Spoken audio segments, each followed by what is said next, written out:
I'm just going to go over this little code snippet right here. And then I am sharing my screen, so if you want to see my screen, just double click on my name. And after I share this right here, we're going to go and we'll try to solve the medium problem together until 8 o'clock. Omar has already solved it, so he's going to be able to help out if we get stuck, but should be fun.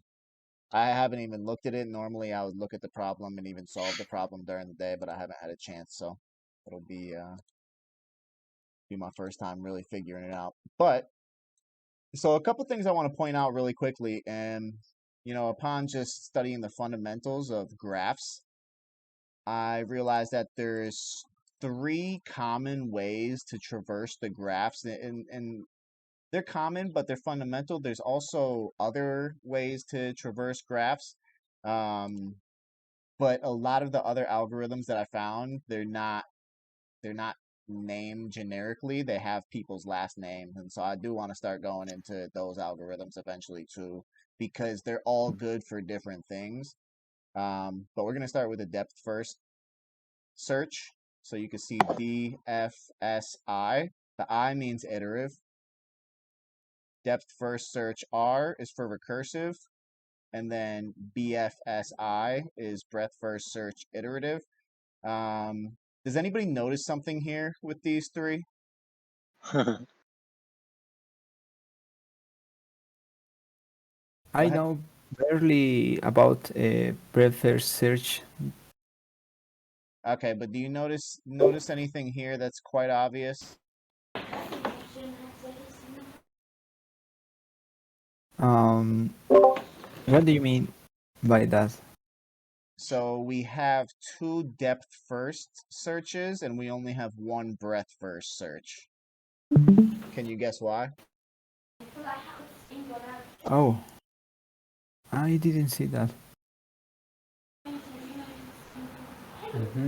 So from everything I've learned so far is you're going to be able to do a breadth first search iteratively and a depth first search iteratively, but you're only going to be able to do the depth first search recursively. You're not going to be able to do the breadth first search recursively. Um, that may be wrong, but that's what I just found out. That's what every source I've found so far is saying, that you're going to be able to choose between iterative and recursive with the depth first search, but if you're doing a breadth first search, it's going to be iterative. I I, have one more question. So if you look at the depth first search and the breadth first search, what's the difference between the data structures being used? So let me go to depth first search for a few seconds, try to figure out what the data structure is. talking about the stack versus the queue. Omar, you just want to mute up if you're not talking, bro? Okay, I just want to say I don't think Brett's first search have a recursive version Yep. because for depth first search you you you seeking deeper. So if you pick a node, it's a new tree, but that's not the case for Brett's first search. Yep. Thank you. All right, so you see the data structure for a depth first search and the data structure for a breadth first search. So it's really simple. If you want to do a depth first search, you're using a stack, and putting nodes onto the stack and pulling them off the top of the stack is gonna be a depth first search. Whereas if you're doing a breadth first search, as you add nodes to the queue, if you pull them off the front, that's going to be a breadth first. And we'll go over the mechanics of all that stuff, but we're just going to focus on the depth first search iteratively today. And I'm going to draw out a little photo as well, just so you can see what the graph actually looks like. So for this graph right here, we're using an adjacency list, which is just an object with each node as the properties. So we have 6 nodes here, A, B, C, D, E, and F. And the array that is the properties value is the nodes that A points to. So let me just go ahead and draw this the best I can. So we have A here, we have B. And the best way to solve graph problems is going to be to draw them out too. So A is going to go to B and C. And then you can see B is going to go to D. C is going to go to E.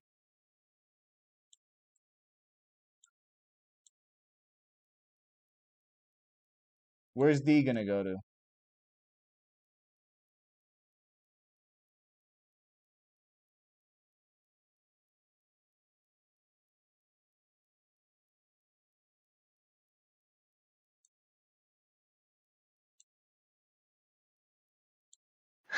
D is going to go to F.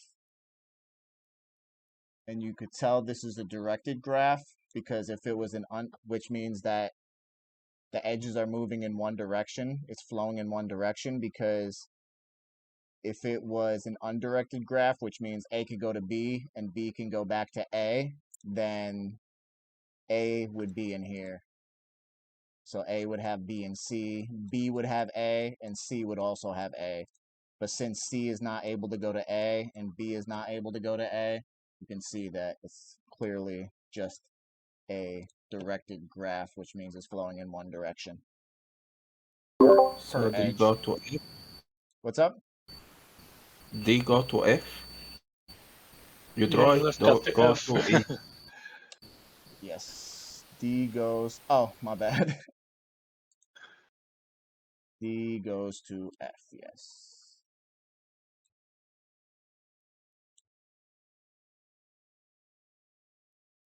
There we go. C goes to E, E goes to F, E goes nowhere, F goes nowhere. So let's just go over how we're going to be doing the depth first traversal here. So the first thing we're doing is we're starting with a stack. So you can see our stack is going to start with the source node, which is just what we're passing into the depth first search iterative function. So you can see that A is inside of this stack right now, right? Once we execute this function, we're passing this graph in and we're passing the source in. And once we declare this stack, we're declaring the stack with the first node on there. Then we want to iterate through this graph until there's nothing left on this stack. When there's nothing left on this stack, that's how we know that we've touched every single node, every single connected node at least. So the first thing we're going to do upon entering this while loop, we're going to check and make sure that there's still something on this stack. As long as there is a node on the stack, we're going to enter this while loop. We're going to pop this node off and turn this into current. So we have our current equals A, right? So what we want to do now is, since we're focusing on this A right here, we want to traverse the nodes that are connected to A. So we're going to run a for loop. And if we take this graph, which is right here, and we pass in our current, which is A, it's going to return this array right here. An array of all of the nodes that A is connected to. And so for each neighbor, B is a neighbor and C is a neighbor. So what we're going to do is we're going to push the neighbors onto the stack. So we're going to take B, push that onto the stack, C, push that onto the stack. So you can see as we process each node, we're also going to be adding each one to the stack. So basically what we do next is we've already looped through the neighbors, we've added them to the stack. So we're going to check back here. Stack.length is 2, so it is greater than 0. We're going to pop one off, and it's going to be C is our current now. So it's actually going to drop down here. For each neighbor in graph current, which is graph C, we're going to take that, we're going to pop it onto the stack, or we're going to push it onto the stack. Boom. It only has one neighbor, so we're only going to do this one time. Now we're going to go back here. You can see that the stack still equals 2. I'm going to pop that off. Current equals E. So we're going to do the same thing with E. The thing is, on this one, it's a little bit different. We're checking for each neighbor in graph E, but graph E doesn't have any neighbors. So we're not stacking anything here. So this stack is going to stay the same. We're going to go back up to the while loop. There's one left up here. We're going to put B. Then for each neighbor of graph B, which is just D, we're going to push that onto the stack. Same thing. Stack is 1. We're going to take that D, make it our current. D is just going to add F. Same thing. Taking that off, adding F. And since our last one, you can see F has no neighbors. We're not going to be able to push anything onto the stack. Stack.length is not greater than 0. And we are done iterating through this array. Through this graph. Now, one thing to keep in mind, the reason why this was a little easier and we didn't have to keep track of which nodes that we visited was because it's a directed graph. If this was an undirected graph and we had like these two connected, we would actually have to find a way to keep track of which nodes were visited. Otherwise, you just end up in a loop that goes in circles.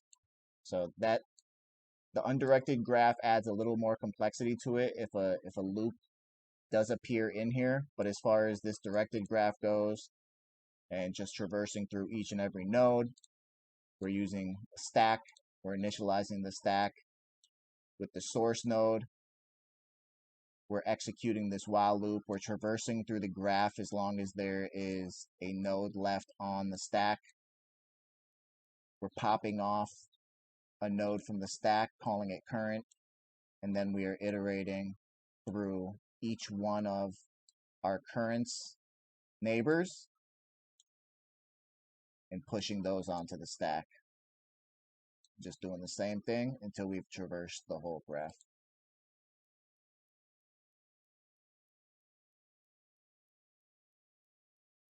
Does anyone have any questions? I'm new to graphs too, but throw the questions out there. If I could answer it, I'll definitely answer it for you.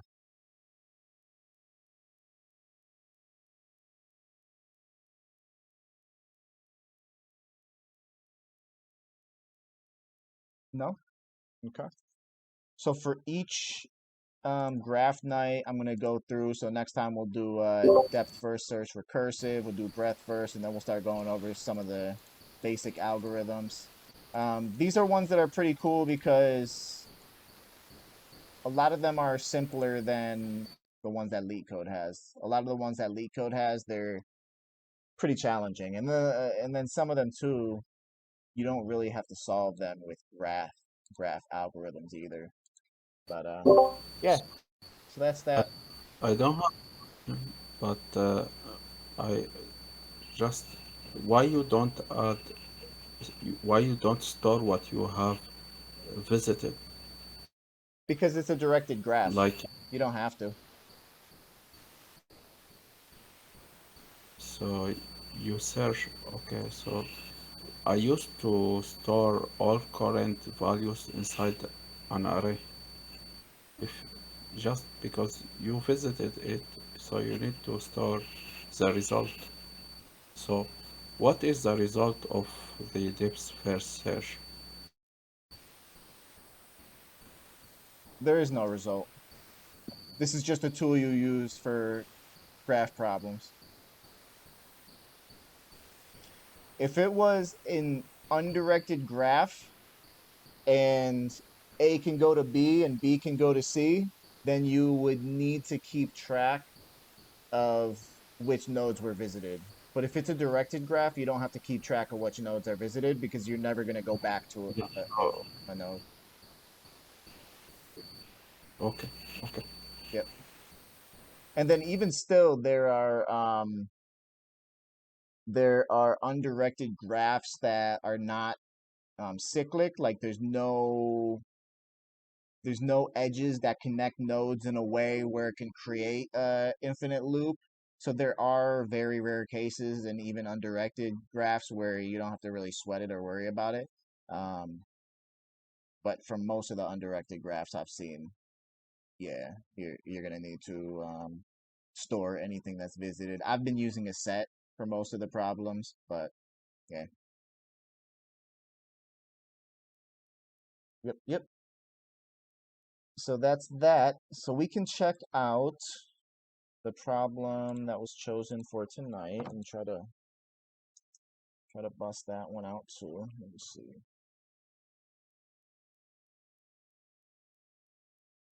This was it right here, right? For anyone who wants to work on this independently and challenge yourself, feel free to do that too. But I'm gonna open my code editor and we'll work on solving this problem together for a half hour. So this one is a directed graph. Same thing. You're never gonna be going back to a different node. Of n nodes labeled from 0 to n minus 1. Find all possible paths from node 0 to node n minus 1 and return them in any order.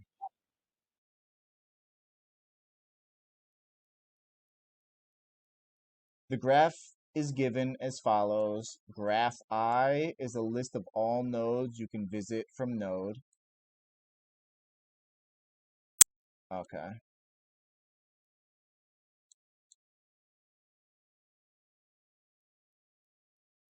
All nodes you could visit from node I. So this is node 0 right here. You can visit 1 and 2 from node 0. From node 1, you can visit 3. From node 2, you can visit 3. And from node 3, you can't visit anything. There's a directed edge from node I to node graph ij. Yes. And then here's another one right here. So the length of the graph is going to be equal to n.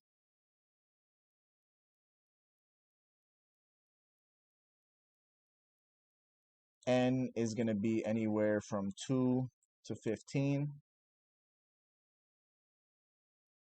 So at most, we're going to have 15 nodes. Graph ij is going to be equal to, less than or equal to 0 and up to n. So let's assume we have the max of 15. They're going to be 0 to 14. That's going to be the labels. Graph ij is not equal to I. So one of these numbers in here is not going to be equal to the actual index. So this just means that 0 has a directed edge to 4, to 3, and to 1. All the elements of graph I are unique, so we're not going to have any repeats. The input graph is guaranteed to be a DAG, so a directed acyclic graph. Acyclic, it just means that there's no possibility for cycles.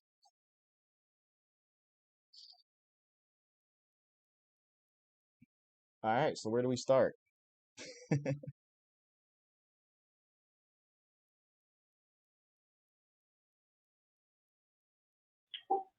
So you can't assume that the first node is 0, right? So you have to make an iterative loop to read array at I at j, right? Where they're just passing in the graph. I think as long as this array that comes in the first position of the graph that's passed in, then yeah, this would be 0.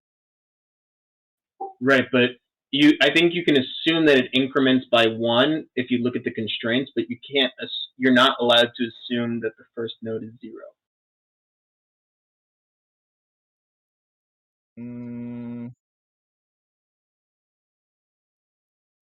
What do you mean? So the third list item. Am I reading this right? Right here. Yeah, the third list item. The third list item says that the graph can actually be greater than 0, the first item in the graph.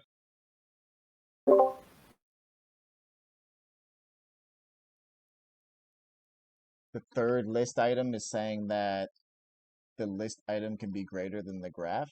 Say that again. Graph at I of j can be between 0 and n. Yes. It doesn't say like the first element is zero. The first element is always zero, but it hasn't to. It don't have to connect to the zero. Because you look up for j element of the graph I. So the j element don't have to be connecting to zero again. But in the problem, they said find all possible paths from node 0 to node n minus 1. Yeah, it's 0 because it's the first element. Oh, never mind. That was stupid. All right. No, that's a good point. That's a unwritten assumption.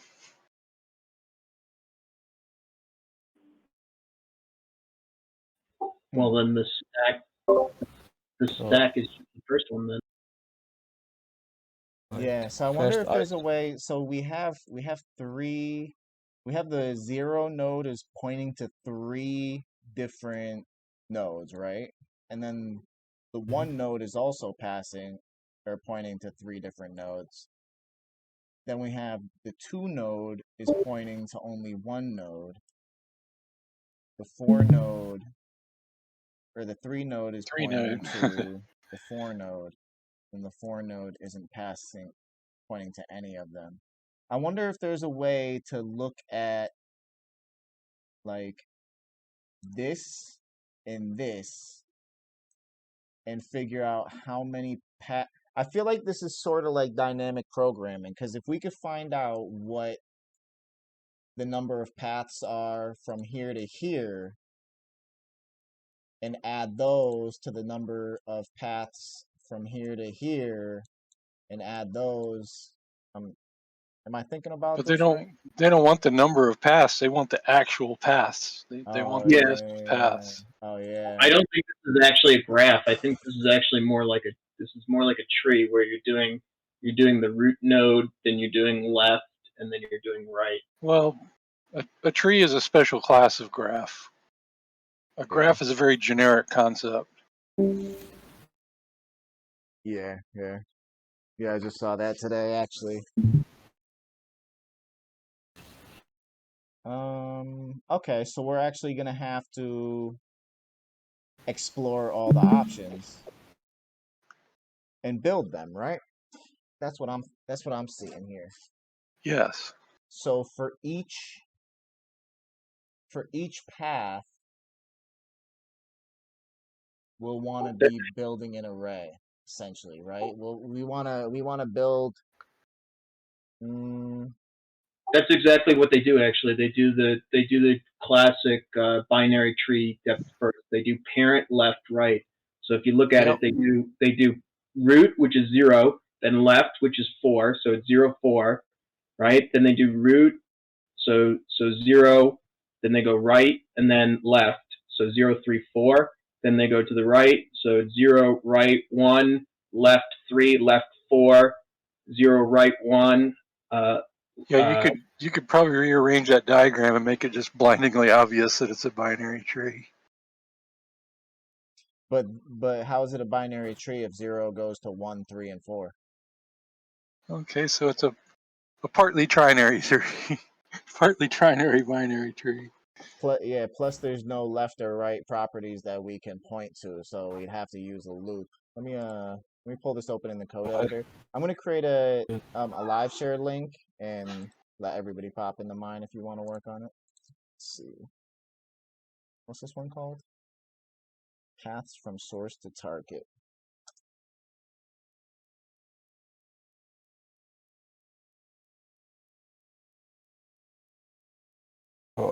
In example 1, 0.1 and 0.2.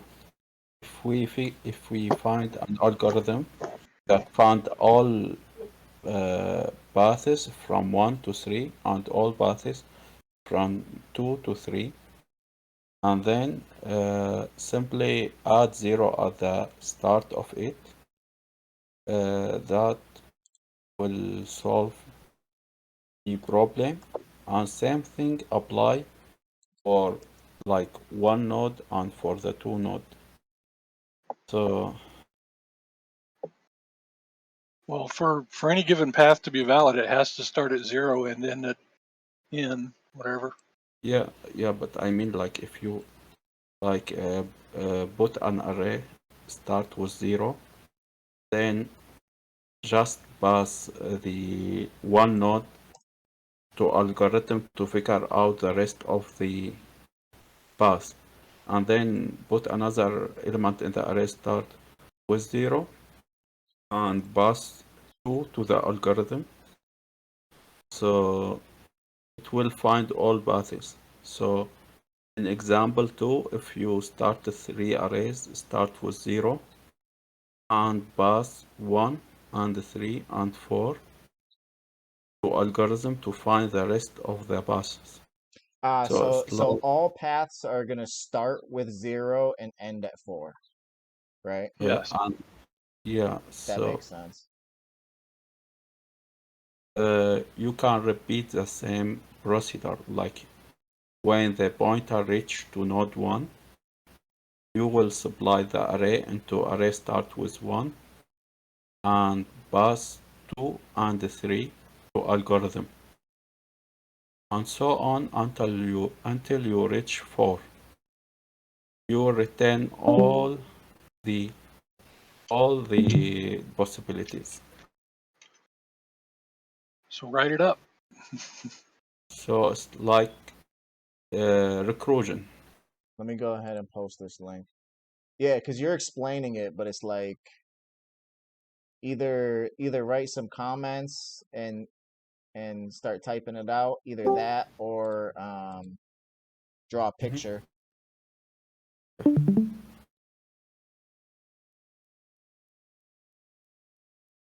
There you go. I just posted the link, so if you want to hop in, you can hop in here. That's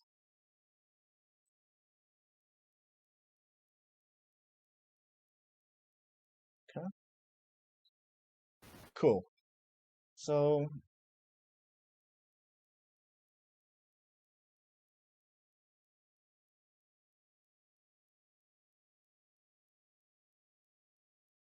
let's see something here.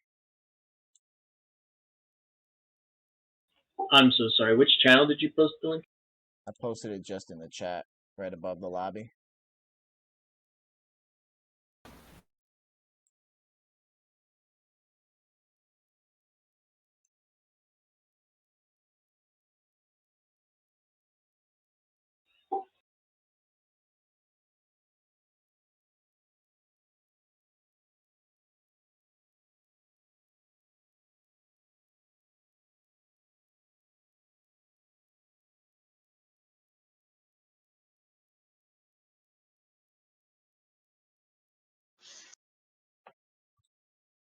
Okay. All paths from 0 to n minus 1. Yep. Paths start by 0. All paths. Yes, all paths do start with 0.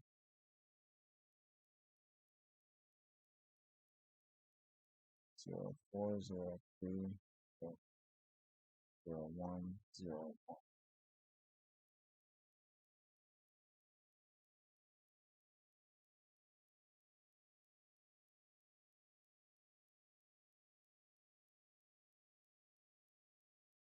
Hmm.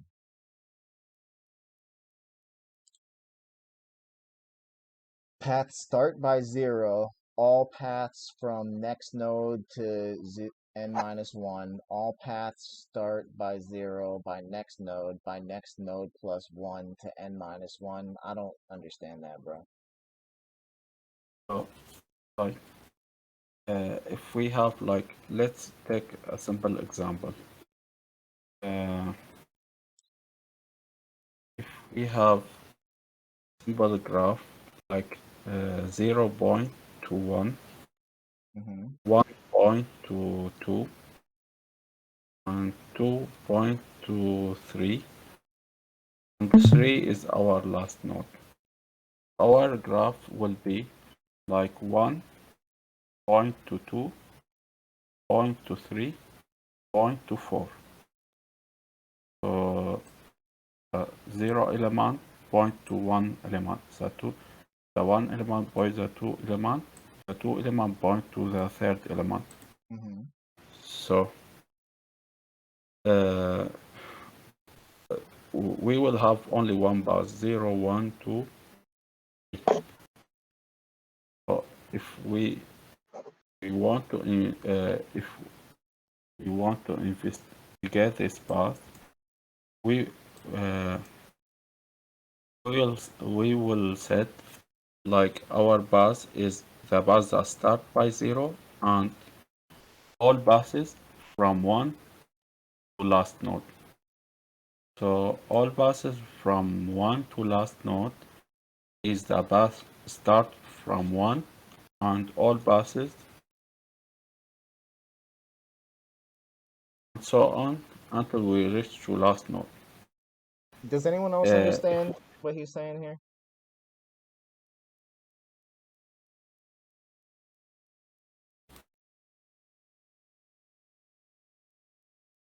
I will make a simple drawing to it. So, Yeah, nah, this is good because you're thinking of a solution, but if you can just articulate it in a way where we understand it, that's the key right there. yeah. I'll try to share my screen.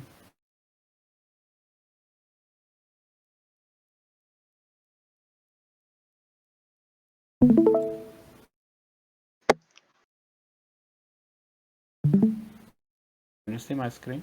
Nah, it's just buffering. So, So I was thinking of something too, like you could use a simple array method, right? So if you go graph at 0 at 0, right, then you could basically say equals new array. The number of arrays would be equal to the length of that array, and you would fill it with 0, right? So like if, for example, like if you start graph at 0 and it's 1, 2, then it would be 0, 0, right? It would be two arrays, each starting with 0.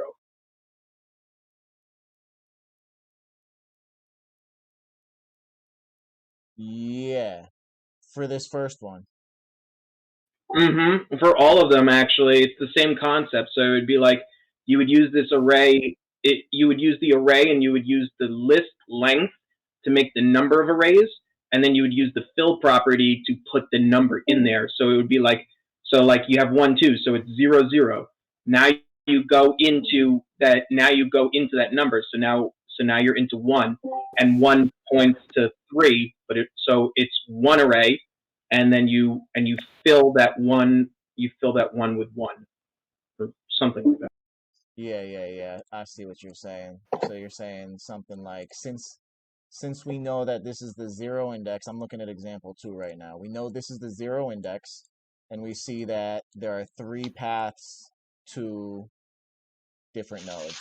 So we would use the length of the zero index array, which is 3, to create 3 arrays, 3 brand new arrays, all with the first element being 0, right? But then, Yes. but then when you move to 1, you have you have your 0 you have your 0, 1 array, right? But then this 1 is creating 3 new arrays too, right? So you're taking the array that already exists with, well, you would be taking one of the arrays that already exist, and you'd be creating 3 arrays with that array, right? No, actually, you don't have. You only have to do it for the first time because the number of outputs that you have is equal to the number of connections at the very first node. So your output is always going. If you have, like in the second example, O has 4 connections, so your output has 4 arrays in its matrix, or vectors, I should say. You mean 3. 1, 2, 3, 4, 5. Actually, it has 5. So for the second node, when we're at 1, you're saying that we create another 3 arrays and pass each one of them 1? Well, 0, when you're at graph add 0 on example 2, it will have a length of 5, right? So Hold on. At the 0, what's going to have a length of 5? oh, never mind, I'm wrong about that. Wait. Oh, yeah, I'm wrong about that. That's what I was trying to wrap my head around. If we have at each node an array of all visited nodes so far, so if we are at node 1 and we have array of all visited nodes so far, Mm-hmm. at this node we actively search all branches, and for each branch we clone the array and complete it with the branch's path. So if, like, for example, if I reach to node 1, and to reach to node 1, I have visited node 0, 3. And node 1 branch to 4, 5. So I will add to the array at node 1, 0, 3, 4, and 0, 3, 0, 3, 5.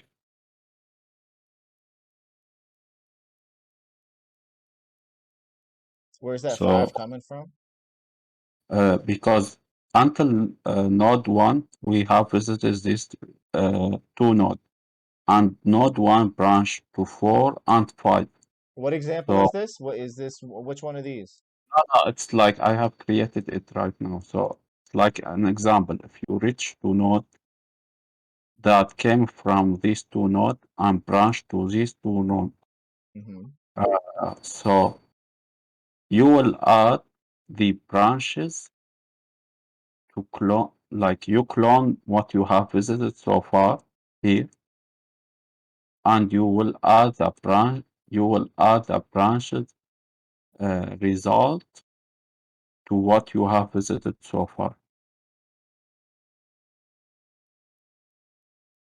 Okay, I get that. Yeah, so So we're adding them to the ones that we visited so far.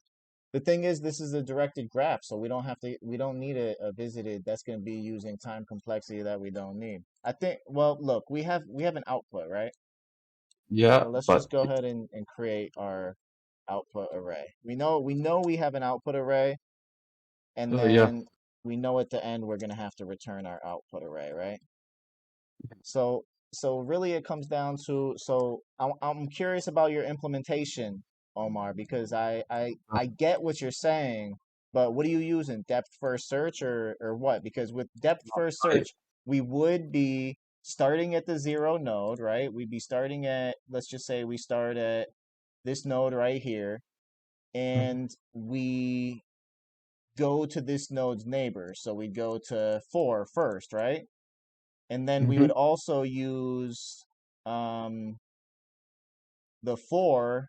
We'd pass the graph right into that depth first search, and we see that that's it right there. So we could return 0 and 4 and push that onto our output array. And then 0 is going to go to 3. And then it's going to go from 3 to 4. And then we're going to be able to return the 0, 3, and 4 array, push that onto our output array, and then 0 will go to 1, 3, 4, and then that'll be the fine. There's nowhere else we could go, so it'll return 4310, and then here it would push that 0134 onto the output array. Then it would go 03234, and then backwards again. That would be a depth first search. And then So 014. And as long as every time we, let's just say on one specific particular search, we went from like 0 to 1 to 3 to 4, as long as every time we hit one of these nodes, one of these possibilities, then we push that onto the array we're passing between nodes, then when we get back to the 0, when we get back to the base, we could just push that returning array onto our output array. So by the time the 0, 1, 4, the last one returns, we'll have an output array that has all of the arrays, all of the possibilities inside of it. yeah, exactly. Is But that what you're saying? yeah, exactly. But before you start, you you determine what your target, which will be graph.length -1, because like you targeting the n minus 1 node. So you won't push to the output until you reach the target. Push to the output until you reach the target. I don't think we need the graph.length target. I think we just need this array, because once we reach this array that has a length of 0, then we know Mm, to return. No, because some cases, like let's say like the graph length end at 6, but you reach to node 2, which point to nothing. So this branch point to nothing, so have length of 0, but it doesn't lead to last node, which is 6. So the only thing guarantee your target, it is in the problem, which say your target is n minus 1.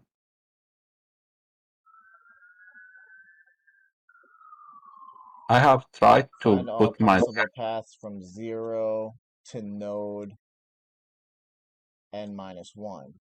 Yeah, so so if we have 5 nodes right here, we're finding all paths from 0 to 4. Yeah. yeah, So this so if only if if 0, 1, 2, and then 2 doesn't go anywhere, then we don't want that path. yeah, Yeah, but it's not valid. Yeah, it it's will not have valid. a list So we're 0. looking for this empty array, because this empty array right here is the n minus 1. So not for all cases. Some Yeah, cases, yeah, not for every case. If let's just say hypothetically that this 2 didn't go to 3, If 4 went anywhere, it would create a loop, yes, true, true. and so they say there's no loops. Yeah, what really guarantee your but target let's just say we ended up at this 2 and it wasn't the array that had a length of 0. We don't want that anyways. We just want to return. We don't want to count that at all. We don't want to count yeah, that path. We only want to count the path if it starts at 0 and it ends at 4. so that's why you need to push the result when you reach the target. So you won't push the result until you reach to the target. Right. So what you really do, you pass an accumulator array at every level, and if this accumulator array don't reach to the target, you simply ignore it. If it reached to the target, you push it to the output. Yes, that makes sense. Yeah, that makes sense. And then, so we would need an actual depth first search function over here too, right? Mhm. So I called it helper because I can't really determine if it is this. So it's depth first serve, but I will I mean, call depth it, first search is Yeah, Is yeah, that's a better name than helper, but explore valid paths is even better because that tells you This exactly is what it's doing. the number islands one. This is the one where like you're like determining the islands that border water or whatever that water is adjacent to. That's the same way you solve it. I think you do like up. What is it like up, right, left, down, or something like that, or yeah. As they're similar. Yeah, exactly. But the problem you talk about is a bit easier because you only count all valid paths. You don't. So the one I see it only about counting, not about returning the paths. Yeah, so we're going to be passing in the Right. graph, and then we're also going to be passing in the node, and then we're also um, The accumulator array. the path array. Okay. So, but I would first determine what my target here. So to uh, uh, I define my function inside the all password function because of the scope. Like if you put it outside the function, you can't deal with the output array. You need it inside Yeah, your. nah, you don't want to declare the function inside the function. You want to do it outside. You could pass the output array into the function. Oh, okay. That one. Uh, mm, I don't think it worked, but that way you still need to pass another array. Well, So, we have our path array, which is by default starting as an empty array, right? so what about the accumulator array? Because at each level you need also accumulator array. That's what this path array is. Because at the end of the day, we're pushing nodes onto an array that So represents a path. that different from the output array. Yeah, we'll be pushing any valid path array onto our output array.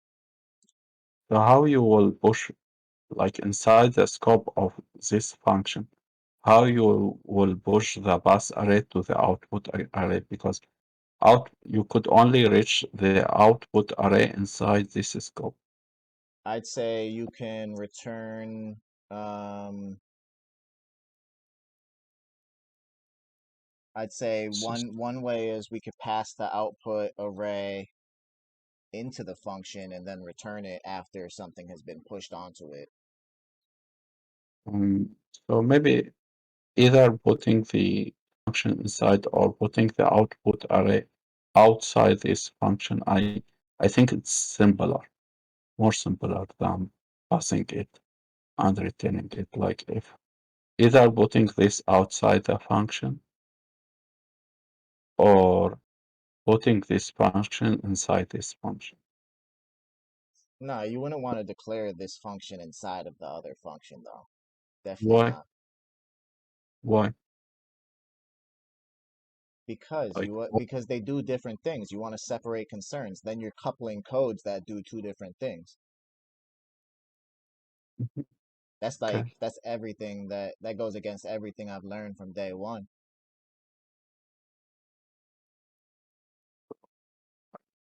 I don't know. It worked, Yeah, but because because this one explores valid paths.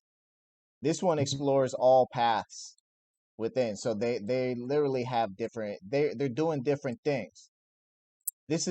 I called it explore valid paths because I felt like it was more clear. It's a depth first search of essentially that's taking the graph, taking the current node.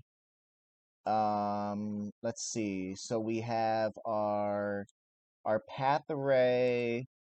Trying to think what. Yeah, I think we're making this more complicated than it needs to be because we do want to pass in our path array. and we want to push a node onto the path array. Yeah, that makes sense. And then and then at the end of the day, if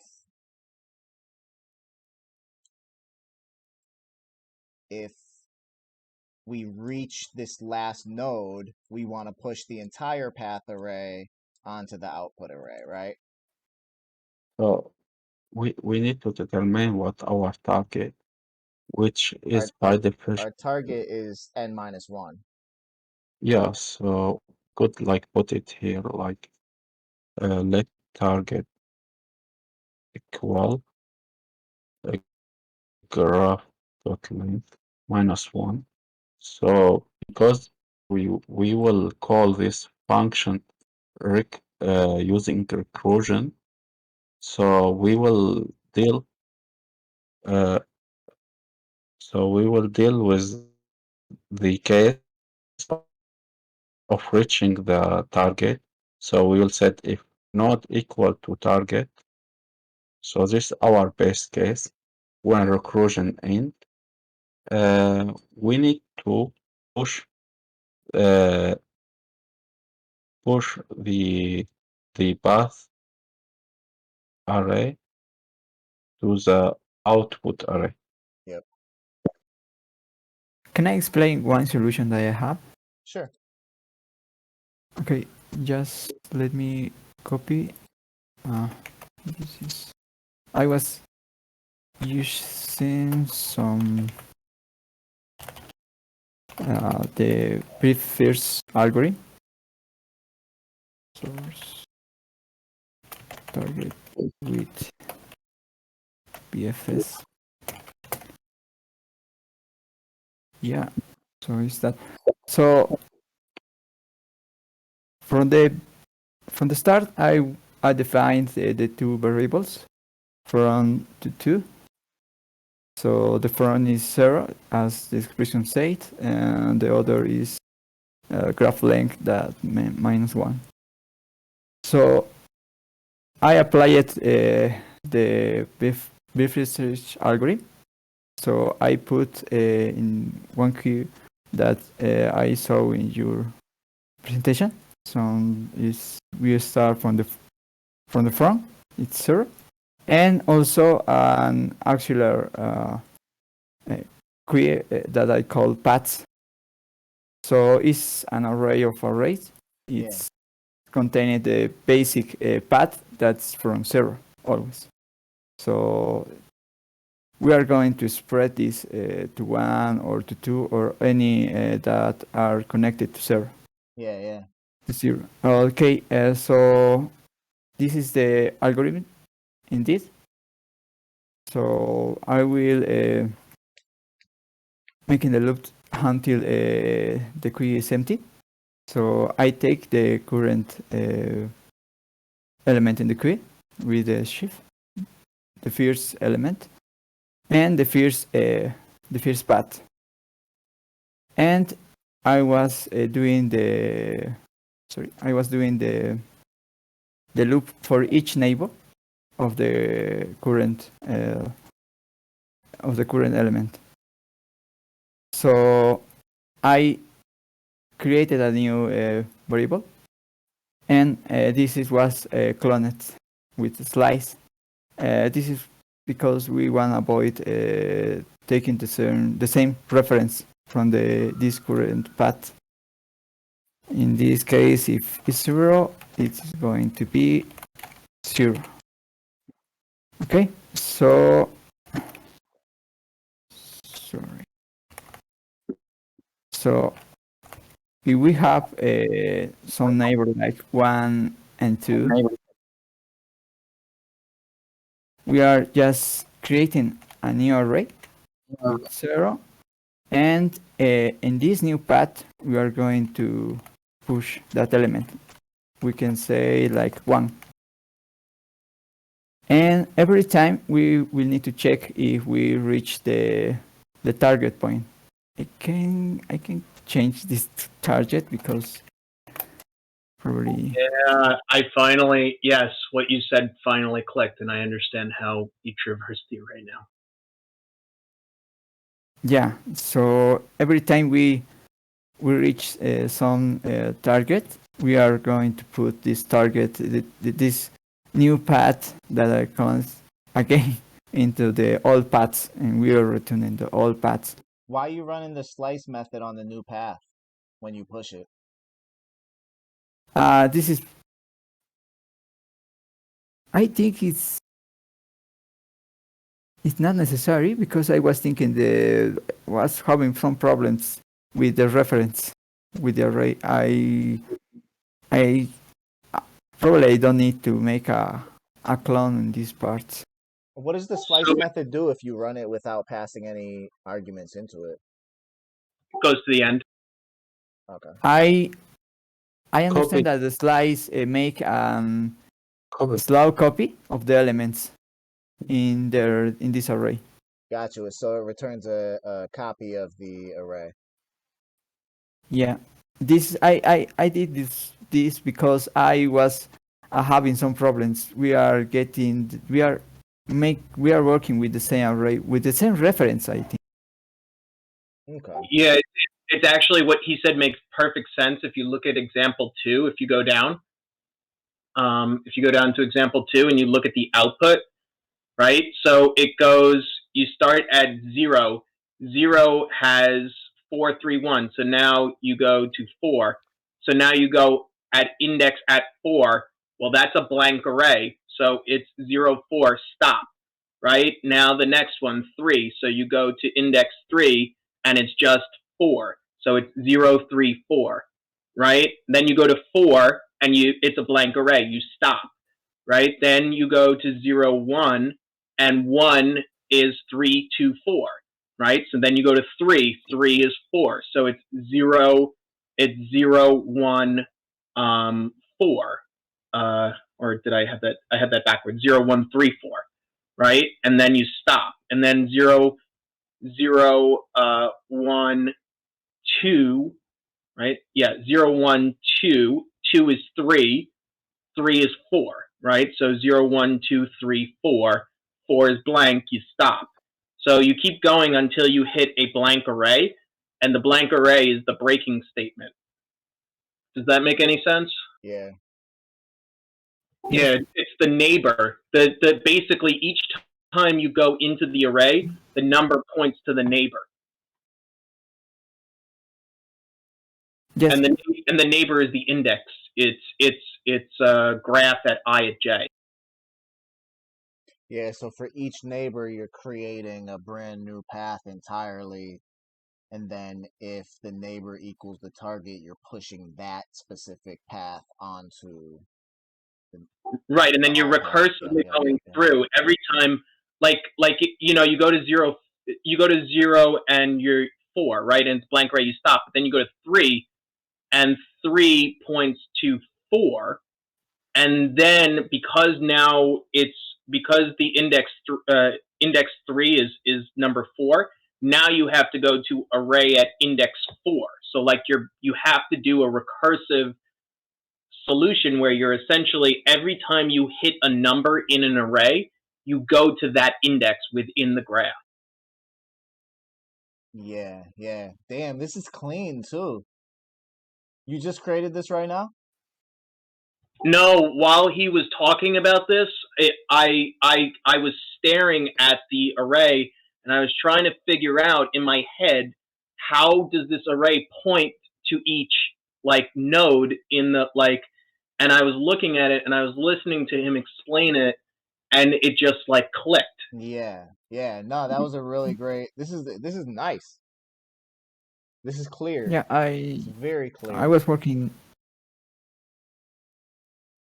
15 minutes ago, 20 minutes ago on this solution. Science size, so I remember for about you can build paths with buffer search, because you spread from in many paths, in this case from 0 to 1 and all the adjacents.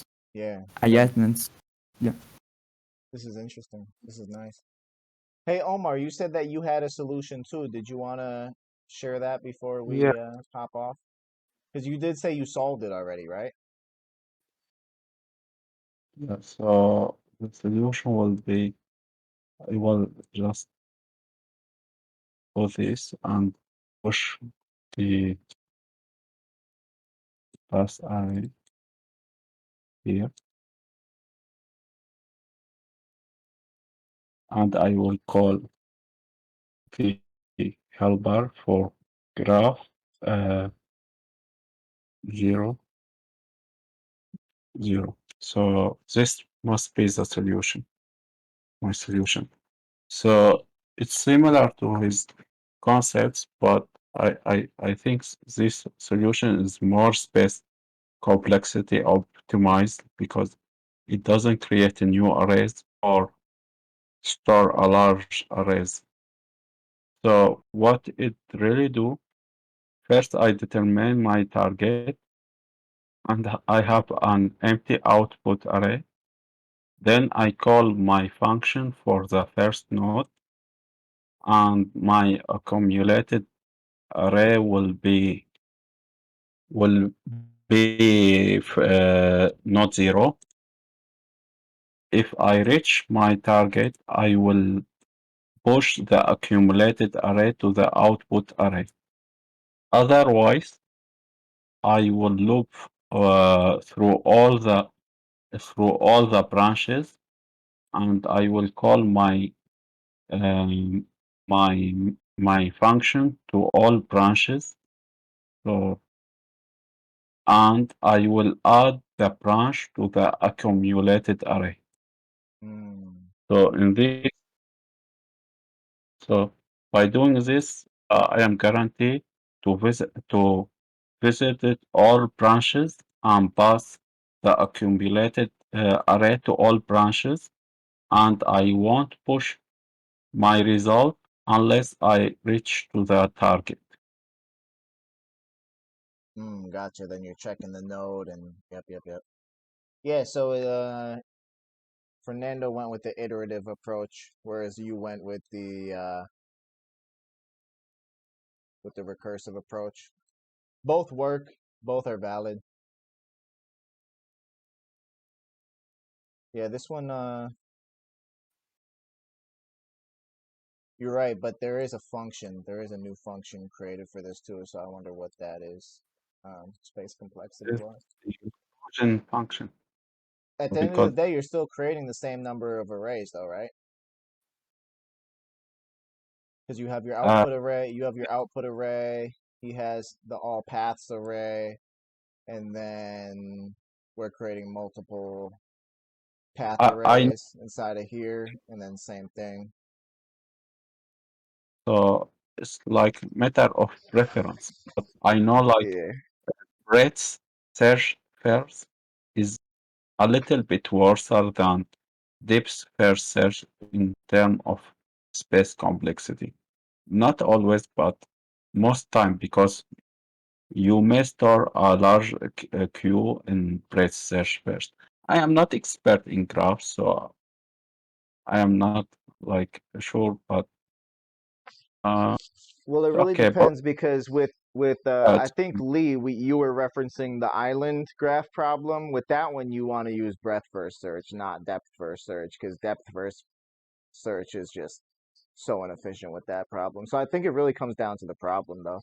With something yeah, like this, though, um, whether you're doing breadth first or depth first, I think the number of operations is still going to be pretty close, right? Because you're still exploring, you need to explore yeah, all possible paths. it's matter of preference here. Yeah. The thing is, yeah, true. If you're trying to work for a bigger company though, like a Google or Facebook, you're better off knowing both methods because they might say, "Hey, solve this problem recursively," or "Hey, solve this prob," or after you solve it recursively, they might say, "All right, now solve it iteratively," just to see.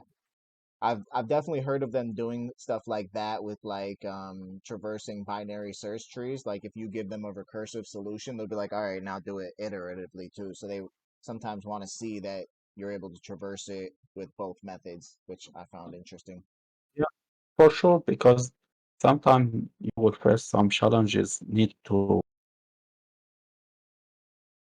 rate search first. Sometimes you would need depth first search. So they have to make sure like you are familiar with both algorithms. Yeah, agreed. Agreed.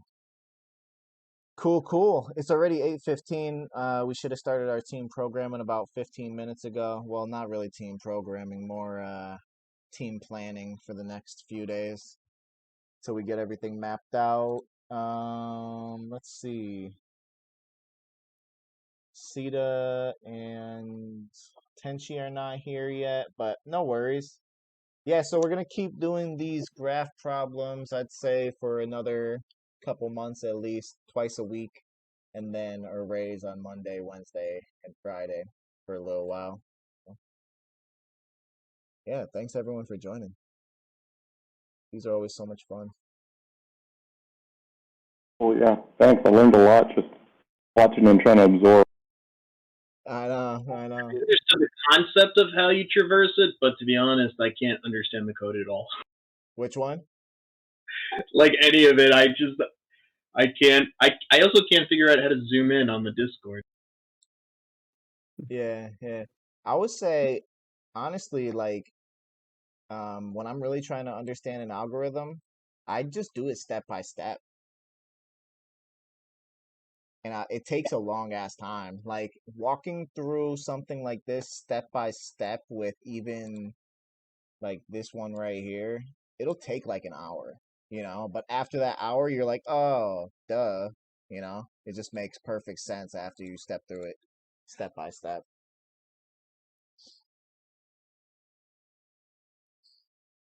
So I will pass this solution in the lobby chat to reach out to it later. Yeah, same. I'm gonna do both of them step by step just to really understand them a little bit better too. Let's see, who's new? We got Scruffy 1473. What's up? What do you think?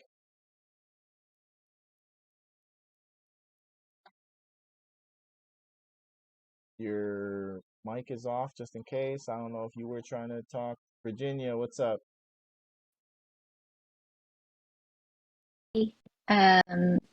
It's graphs are new to me too, so it gets confusing. Yeah. But yes, I will try to remember that slice with no parameters creates a new array or a duplicate. That's cool. Yeah, that's really what I try to do too. Whenever I'm doing a new topic, I'm like, let me just take something away from this. Like what am I going to take away from this and just take one topic? I do have a course that you might be interested in if you are interested in learning graphs more. Slice is really